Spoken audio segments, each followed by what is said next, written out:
ভারতের পশ্চিমবঙ্গ রাজ্যের রাজধানী কলকাতার প্রধান ও বৃহত্তম মসজিদ হল নাখোদা মসজিদ। মধ্য কলকাতার বড়বাজার বাণিজ্যিক এলাকার জাকারিয়া স্ট্রিট ও রবীন্দ্র সরণির সংযোগস্থলে এটি অবস্থিত।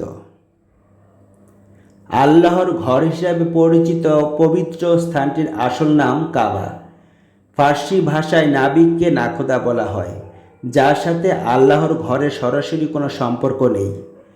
1926 সালে নির্মিত এই মসজিদটি তৈরিতে অর্থায়ন করেছিলেন কোচ্চি মেমন সম্প্রদায়ের এক বিশিষ্ট জাহাজ ব্যবসায়ী ও নাবিক, যার নাম ছিল আব্দুর রহিম ওসমান। যেহেতু ফার্সি ভাষায় নাবিক বা জাহাজ চালককে বলা হয় নাখোদা, তাই ওই বিখ্যাত নাবিক ও ব্যবসায়ী কর্তৃক নির্মিত হওয়ায় মসজিদটি নাখোদা মসজিদ নামে পরিচিতি পায়। ওই মসজিদে প্রায় 10,000 মুসল্লি একসাথে নামাজ আদায় করতে পারেন। তবে ঈদের মতো বিশেষ দিনগুলোতে এখানে লক্ষাধিক মানুষের সমাগম ঘটে। মোগল সম্রাট আকবরের ফতেহপুর সিক্রির বুলন্দ দরওয়াজার অনুকরণে এর প্রধান ফটকটি তৈরি।